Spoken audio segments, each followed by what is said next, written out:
Mama? Mama. That is me. Not Mama, but Mama. I never thought I would care. I mean, do I care? Does it matter that my son calls me Mama and not Mama? That my name sounds funny when he says it, though he tries? That my words come out in Spanish, but he says English when he replies? Te amo. Except when he says that. Te amo. ¿Y si la muela se pone peor? Piensa en tu hijo. That is precisely what I'm doing. I'd go for the easier option otherwise. Isn't that one of the aims of medicine? That it makes our lives easier? But does it? Am I being stupid asking this question? I mean, medicine saved my husband.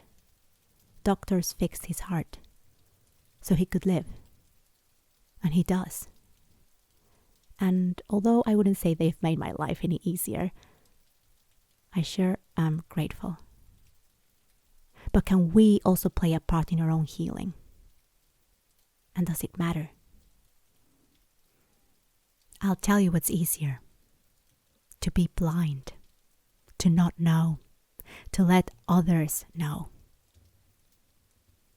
It's scary reflecting on this. Terrifying to share it.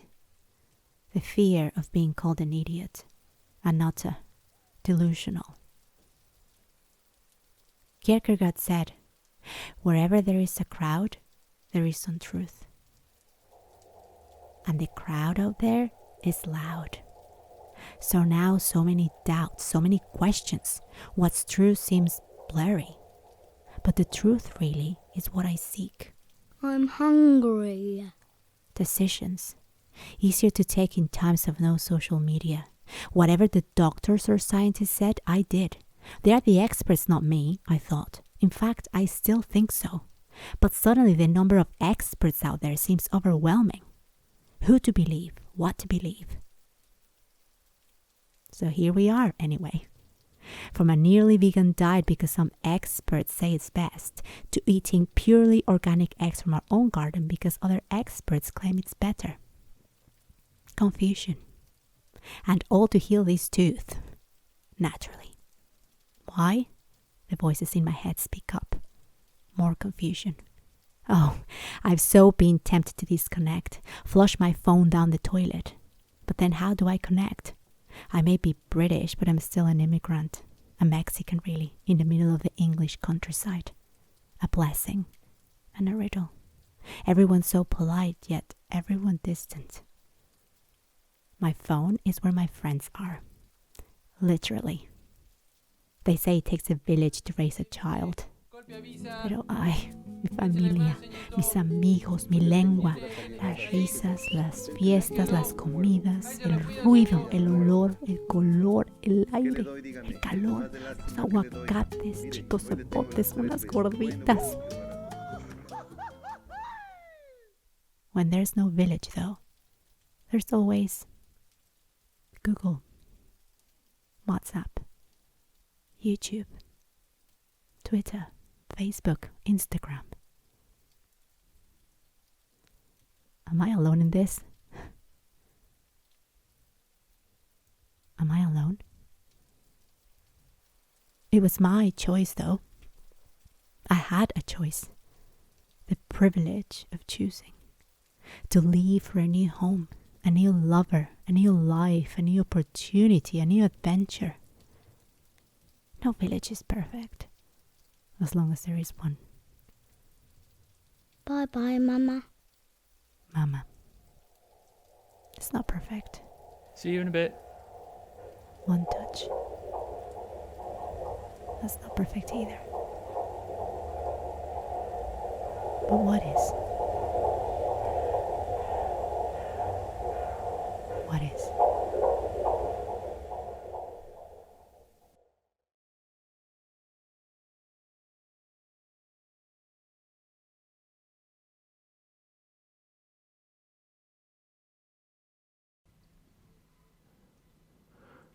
I was taken into care at 4 years old.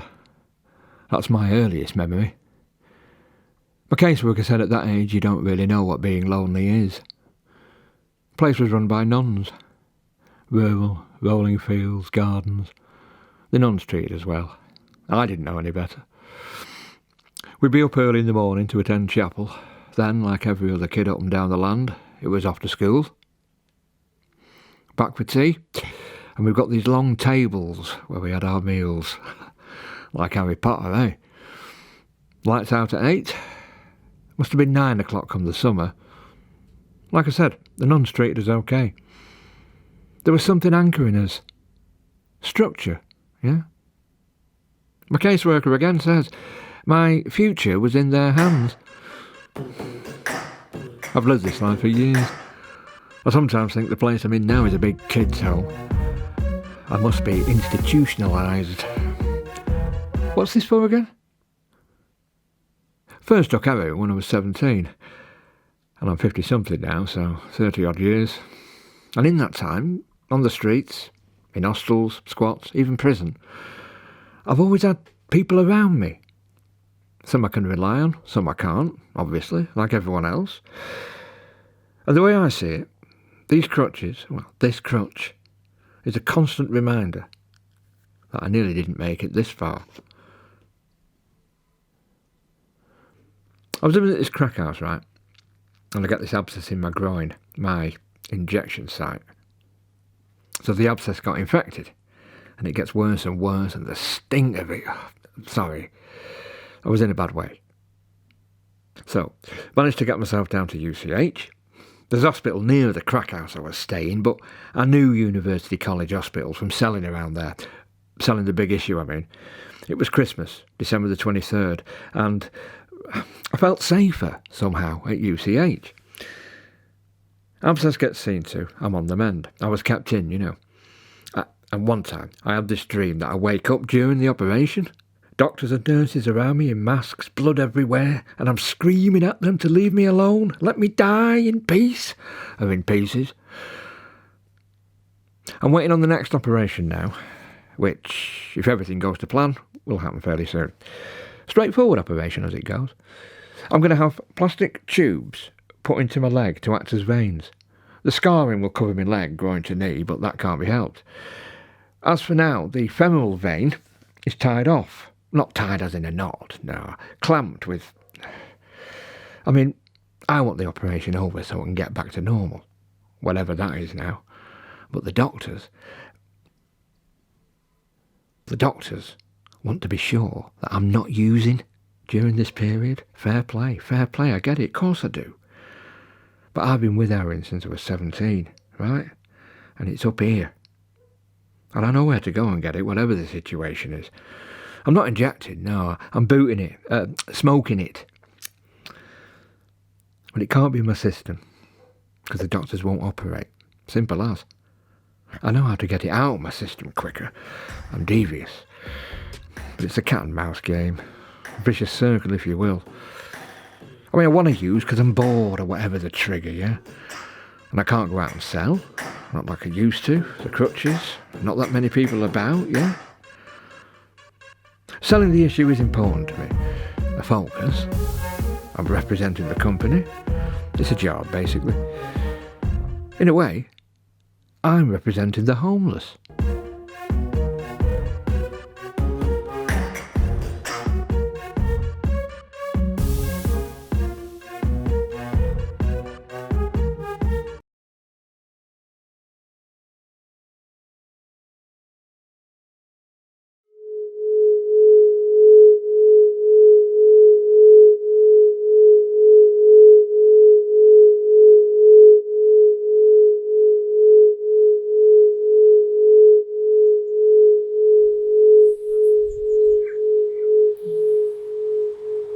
This is my house. Me and my husband bought it 8 years ago.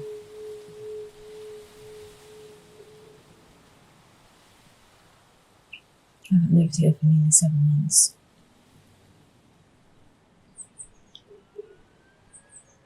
Lived here.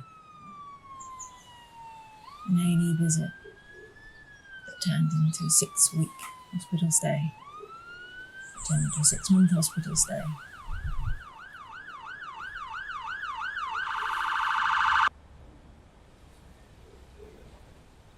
I call my husband. Hey, it's me. Yeah, I'm just back at the house because I just... No, everything's fine. She's okay. He thinks something's happened to her. Every unscheduled phone call from me plunges him into panic. And I can sense the fear in his voice. Just thought I'd come back and get some fresh clothes and pick up Fredbear because she's been going on about Fredbear all week, and I just thought I'd just come back and get it. So.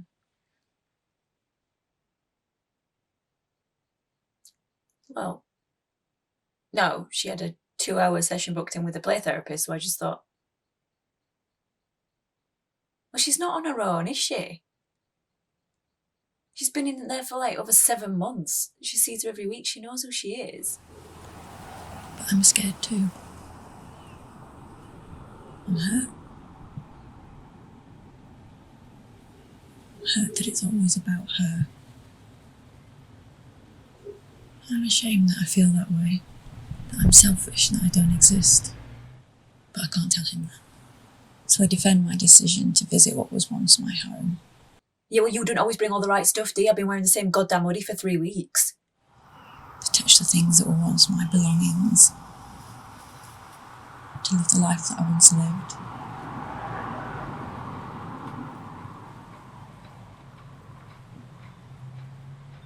And to feel like myself. She'll be fine. I want him to say it's okay, that leaving our sick daughter even for an hour is okay. But he doesn't.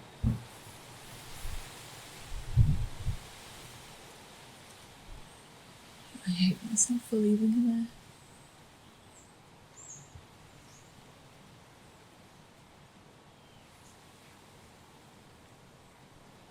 I can't tell him that.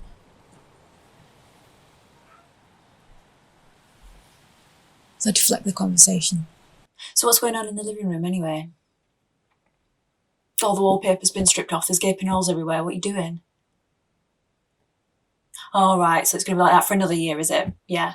And in fairness to me, the living room does look like a crack den. You've been letting the dog on the bed? Having the dog on the bed really isn't hygienic. Yeah. Well, and the fridge is full of junk. Eating crap really won't make you feel better.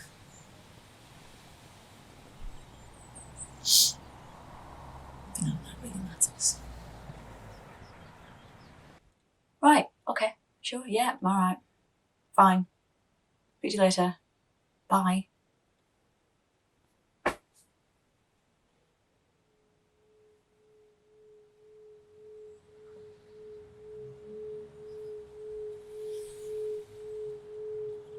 We'll go back.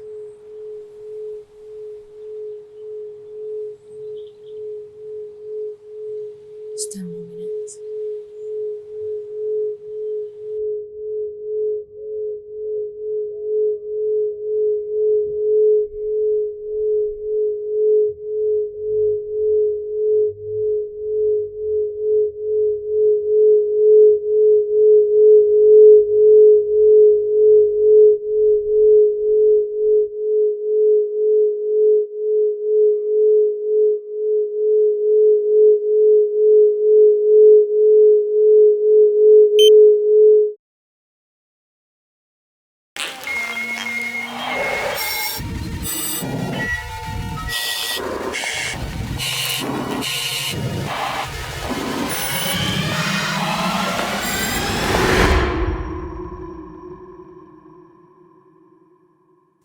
Eight o'clock.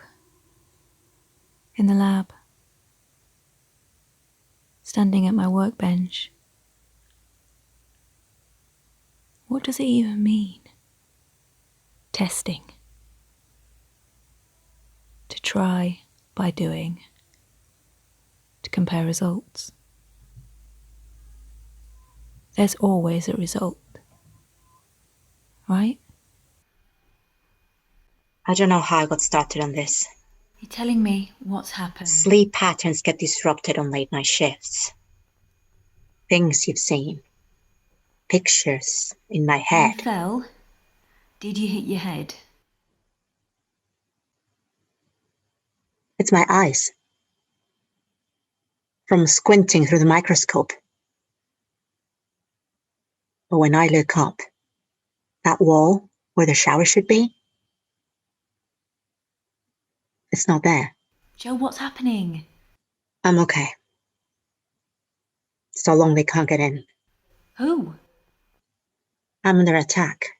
I'm coming in. No! The infection. Is it from the samples? Joe!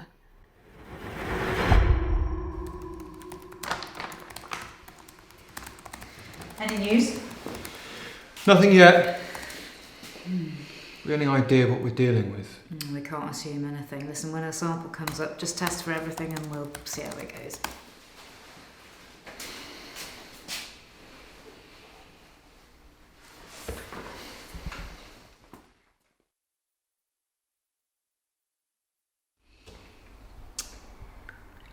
When I say what I do, people ask, "Oh, do you work with animals?" I tell them I work in a hospital and they say, "Are you a nurse?" Or, "Aren't you a bit old to be a nurse?" And I say, "No, actually, I'm exactly the right age to lead a lab team." Healthcare scientists are 5% of the NHS and responsible for 80% of the diagnoses. Eyes glaze over. Perhaps we get overlooked because a lot of us are women and we don't play politics. Who needs politics when you got science and bad jokes and cake, lots of cake. Management reckon we don't know how to communicate. They wanted our entire healthcare science team to engage with a questionnaire about soft skills. I said, "Oh yes, right, lovely, because it's not like we've got nothing else to do." I sent out an evidence-based report on soft skills with the survey to try and convince them to fill it in. I got 6 replies. 6. Not one of them filled the survey in, and all 6 critiqued the methodology of the paper. Some of us are patient-facing, like Joe. Joe shouldn't have been in last night. She tripped and fell the other day, exhausted from overwork, but a suspected case of measles in a 6-year-old leukemia patient. Well, could have been a secondary infection, possibly from a family visit.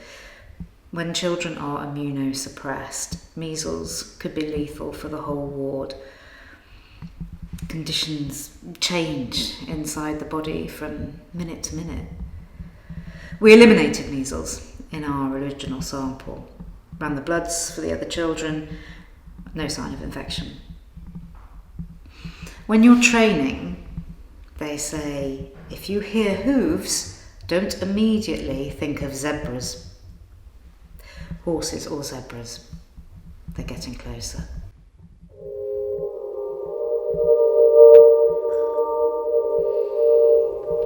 Every time I get a positive result, I have a moment when I think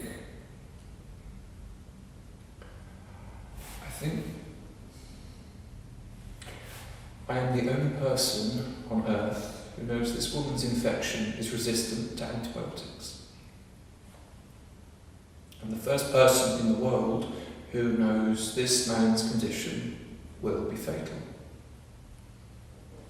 I know it's unscientific and I struggle against feeling this way, but I wanted to tell you because I know that you'd understand and you can't hear me anyway.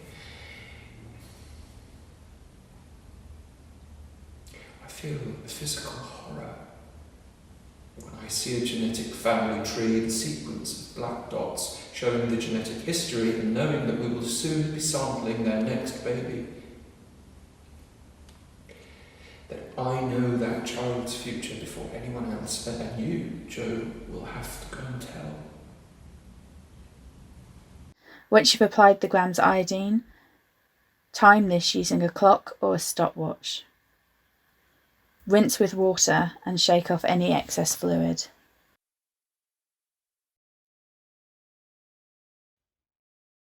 I'm lying in blackness. Bottom of a hole. Black stain in my head. Growing. I heard my name.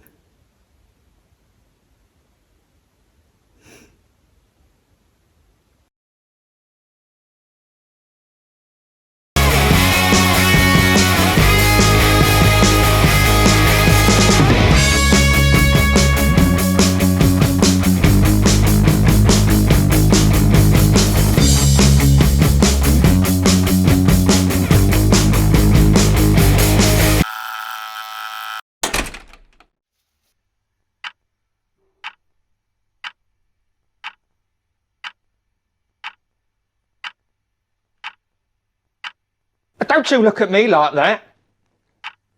I've had enough of being put under a microscope.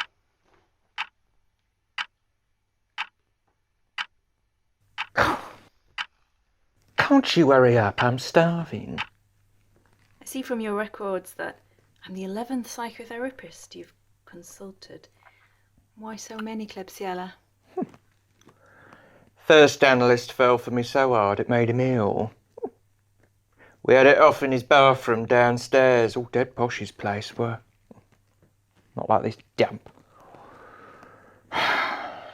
He got admitted to St Thomas's with love sickness, same old story, innit? Fever, chills, nearly coughed his heart up. I have that effect. So the same thing happened to the other 10. I've never had much luck with blokes. Oh, I do women too. And dogs, cats, cows, anything that moves. I ain't picky. So, let's start at the beginning. Oh. Edwin Klebs. Yeah, he used to blame the 1908. The world soon knew who I was, yeah, stealer of DNA, Klebsiella, kleptomaniac. Oh, you don't have a label, didn't you? I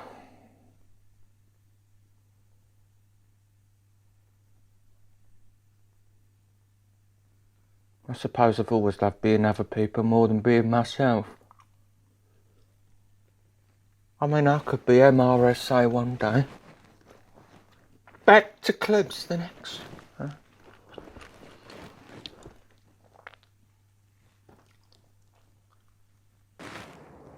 Here, World's End Estate that is. See that tower block in the middle there? I lived up there, 4th floor. Bloody beautiful. River Thames this is. Here, put the camera on that. River Thames, see all that? Right back to me. Full of bacteria that is. Dead dirty. Oh yeah. What you got in there? Trolleys? Plankton? Minke whales? Straight up. I bloody love it. Gram-negative, facultative, anaerobic, non-motile bacteria. Anaerobic? I ain't seen a gym for years, babe. Look, you can call me what you like. I'm the polyamorous polymath of bacteria, pure punk. I did 30 years with Klebsiella and the DNA. I went double platinum with me LP renal failure. I've sold out hospitals from Bromley to Bali with me loose stools tour.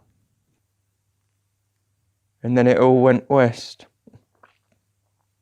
Morganella Morgani, a pretentious cat, betrayed me. Abandoned us, left the band for the bright lights of Barts where she set up a residency at the operating theatre. It's a bloody good venue, that. Yeah, she's a sellout. Of course. She's making a killing now, isn't she?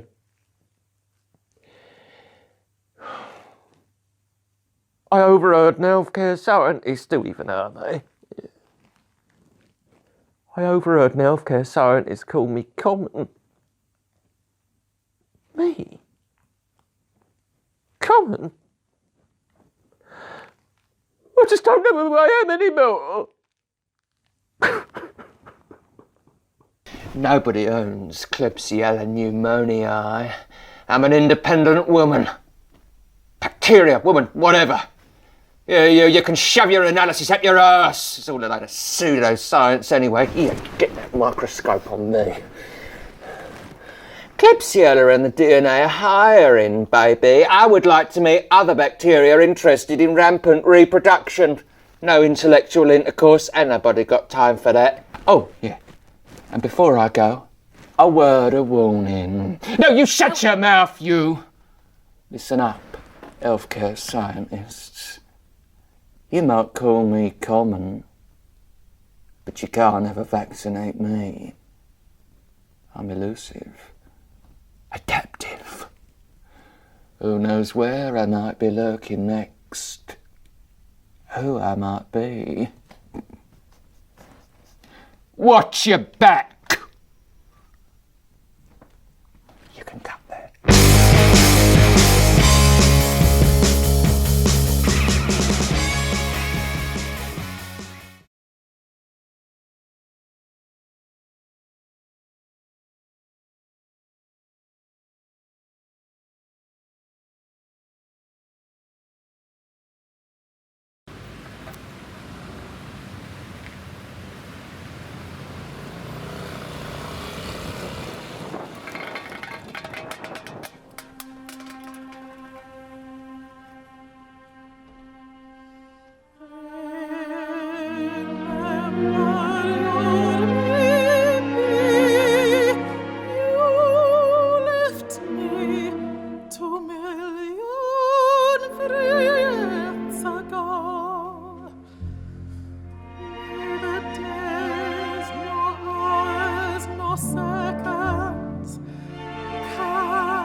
Tombstone cast its shadow.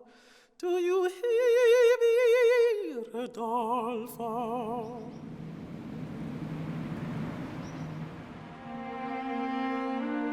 My dreams drowned in the fearful sea between Turkey and Greece. I crept into your heart, you crept into mine, looking for life above ground and sunshine. Now I drown in mucus and night sweats. I no longer own my body. I have no home to call my own. My future has shut down.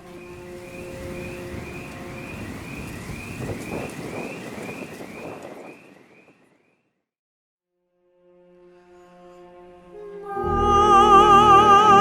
past is a place of nightmares. I'm scattered everywhere.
to silence.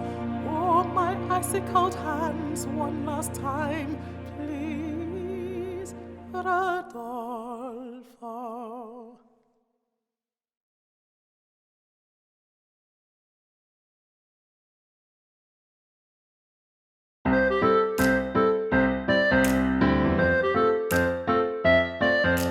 Once upon a time, there was a little puppet called Sock. Sock likes nothing more than singing and tidying up. Every morning, Sock starts the day tidying up the little drawer Sock calls home. Sock lives with Miss Clown. Miss Clown is kind and jolly and plays a ukulele, but her house is very messy. Sock doesn't like mess. Miss Clown doesn't like tidying up. All this tidying up needs a song. Oh dear Sock, look at all this mess. Hello things on the floor. Don't you wish that you could be more than things on the floor? Like a cup in the cupboard with all of its mates, a plate on the table with 4 other plates, hairbrush on the dresser, your mirror and comb. Aren't you all happier when you're at home? Hello beans, we can't put you in your tin, but we can make lots of new friends in the bin. Mr. Toast, Mr. Cheese, Granny Apple Core, isn't this so much more than being stuck on the floor? Miss Clown and Sock sing until the whole house is tidy and everything back with its friends. Miss Clown doesn't have many friends. She's very shy. Sock would like to make more friends with their singing, especially other puppets. Oh, Sock, I wonder who that could be. Hello? Hello. Is that Miss Clown? Could you come and do a show for our children? It's for our Science Week party at Great Ormond Street Hostel. Sorry. Ooh, I need to find a pencil. I think I've lost my diary. Ooh. The grown-ups clap. Miss Clown claps. Mr. Pepper helps the marionettes bow. The children stampede and hug Sock again. My tummy hurts. Have you ever been a bit poorly and fallen asleep in the daytime? Or woken up and you weren't in your tidy sock drawer? Sock can tell from the nice clean smell that this is still the hospital. It's dark and Sock can hear voices like teeny tiny animals.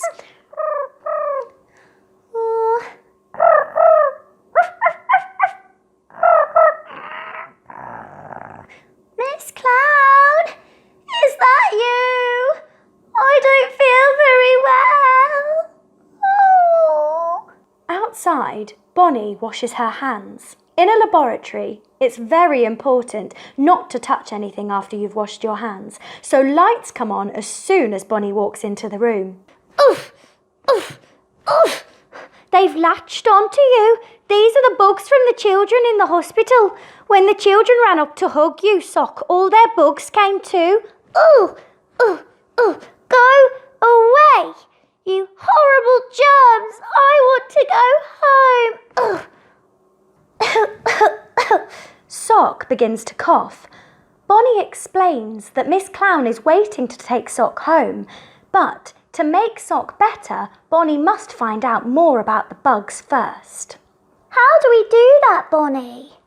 By asking the bugs questions with tests. While you're asleep, Sock, I've been busy. I think I know enough now about them to know their names. Oh, horrible super bugs. Ugh, I don't want to know about them. Oof, oof, oof. Well, Sock, I'm a healthcare scientist. I think all bugs are super, but not all bugs are super bugs. Oh, they're nasty.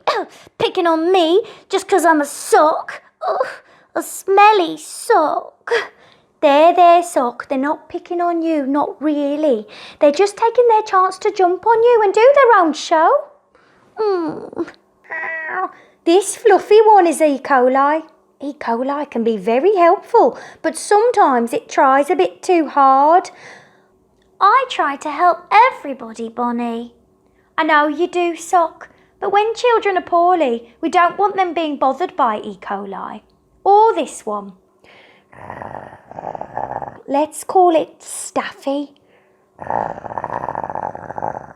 Staffy is the accidental superbug because it lives on our skin, keeping everything clean from bad bugs that make us poorly. Perhaps it does too much cleaning sometimes. Yes, it does, and that makes us itch. Ooh.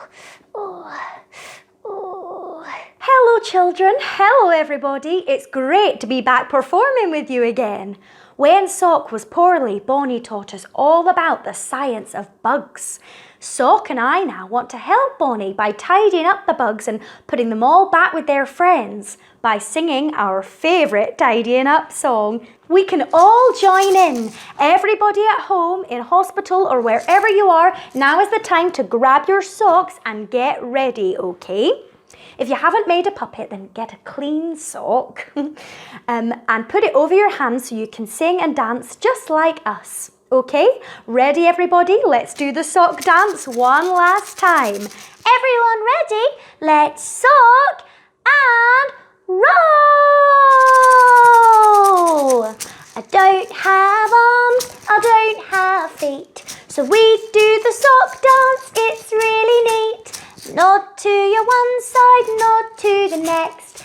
Bend to your one side, bend to the next. A wiggle over there, a wiggle over here. Squish right down and spring up high. Let's pretend we can all fly. Whee!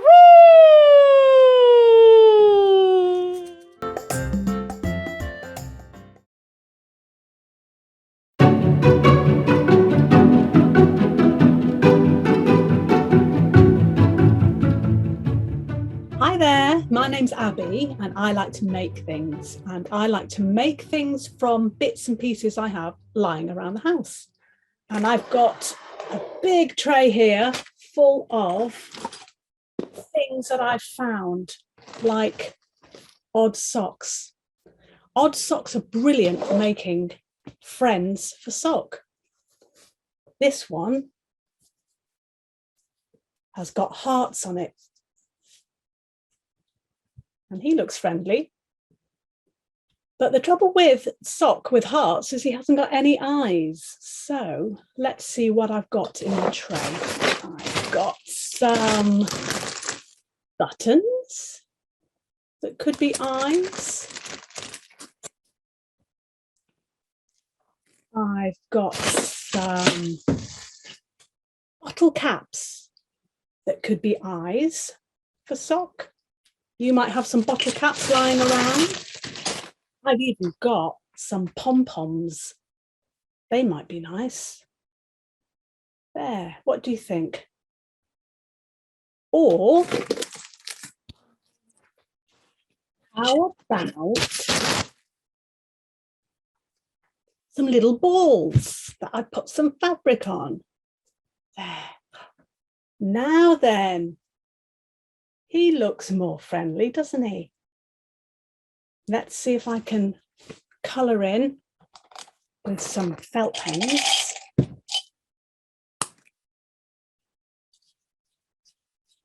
The middle of his eyes. 1.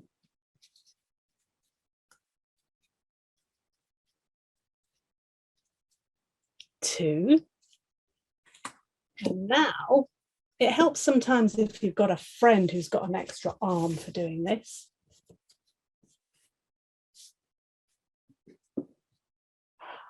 Look, a friend for sock. Now, I would use some kind of glue to stick my eyes on this sock, but that takes a long time to dry. I've got some sticky tape. That works sometimes. Look, I've made a friend for sock out of an old sock, some paper balls, bit of fabric, and how about that? A feather. If you haven't got a fancy sock and you've just got an old white sock lying around, you can still make a friend for sock. Find his mouth or her mouth, and then using your felt pens, you can simply draw.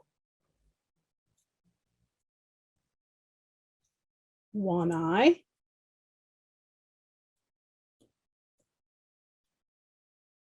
Two eyes and some eyelashes.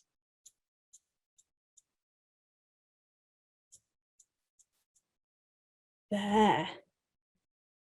She's looking really smart, but perhaps she needs some decorations.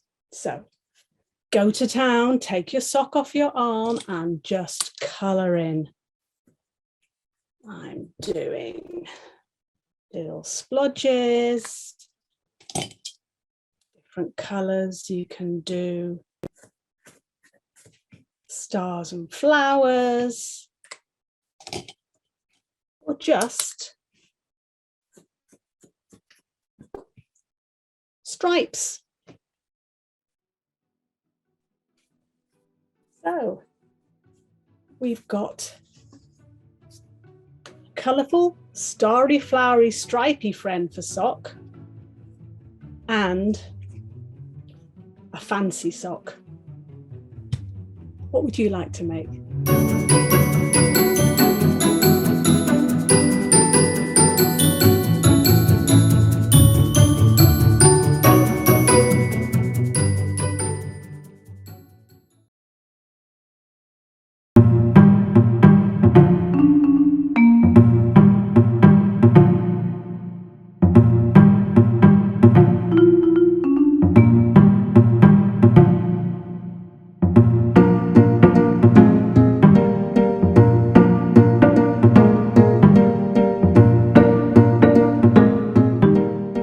So I'm Dr Elaine Cloutman-Green and I'm here with the amazing Professor Mark Fielder today to talk a little bit about animals, infection and humanity. So Mark, what really got you into being a scientist?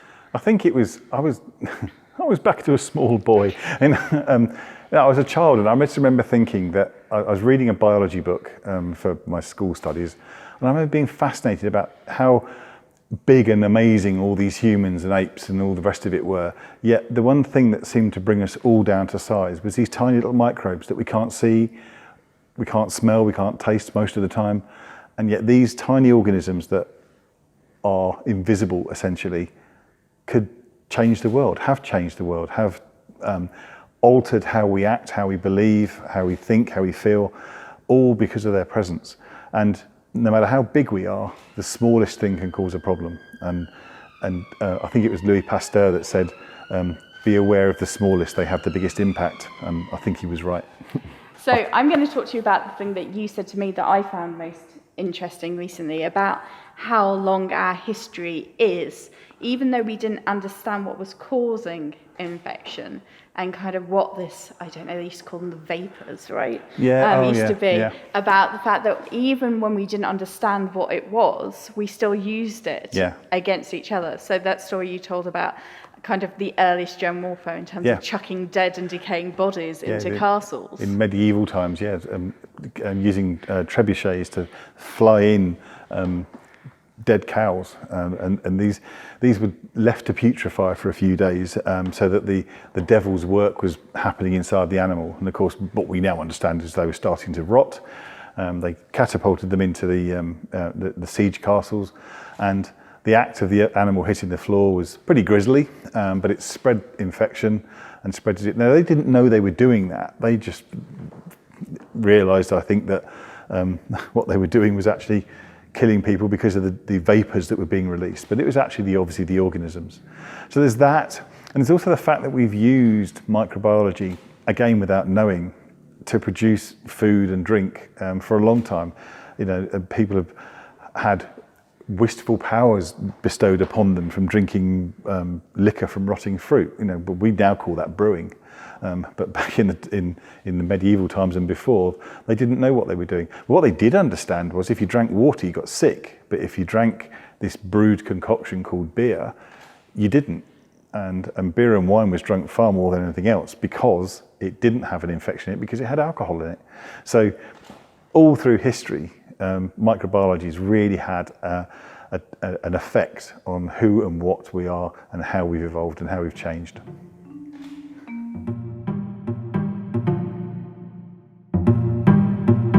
People think of us as being so similar to kind of chimps, apes, and how that really impacts on how infection works with us and how those links are still maintained. Yeah, I mean, we still do have a number of different infections that can move between apes or primates generally and humans. I mean, HIV being one of them. There's a model there for the simian immunodeficiency virus and HIV and the human immunodeficiency virus obviously in humans. So I thought we've had a long relationship with these animals, so it's not a surprise that some of our microbiomes might, if not overlap, they may cause infections in different sets of organisms. So it doesn't surprise me that these guys have some similar diseases to the ones we have. Yeah, and do you think that some of that is so important because we evolve so much more slowly than our infection counterparts? So obviously a virus will replicate kind of thousands of times during a day, whereas we replicate like once in 9 months, century or something, like in terms of generational change. Yeah, generational change. I mean, E. coli is a really good example there, isn't it? I mean, E. coli, 20 minutes for a whole new generation.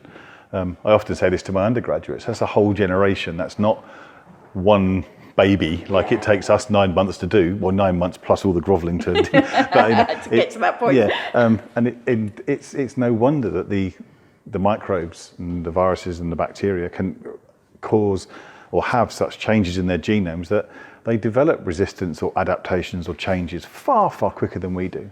Far, far quicker than we do. It's one of the reasons why they're such a challenge. It's one of the reasons why I love them. Yeah, I mean, they're always going to be ahead of the game, right, in terms of how it works.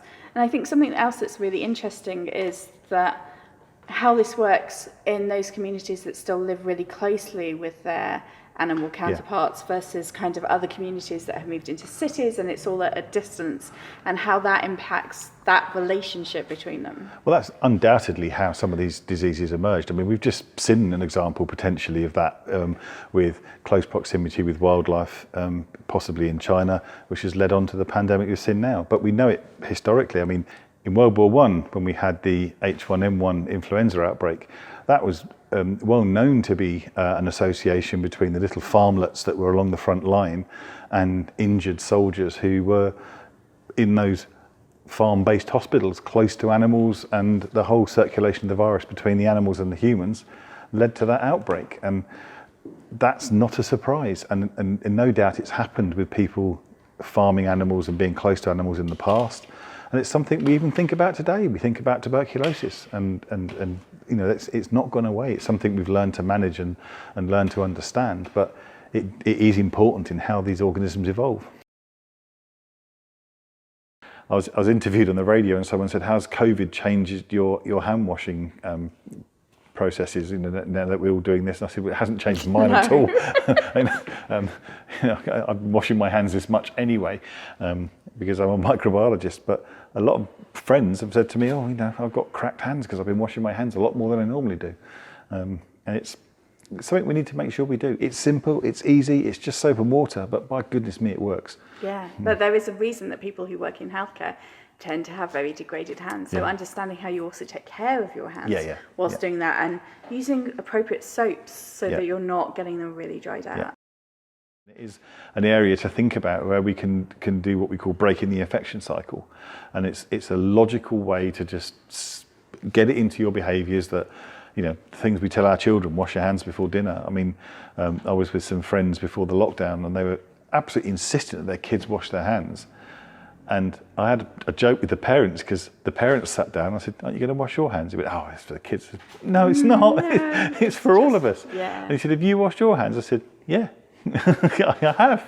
And it was that. Oh, okay. I hadn't thought about that.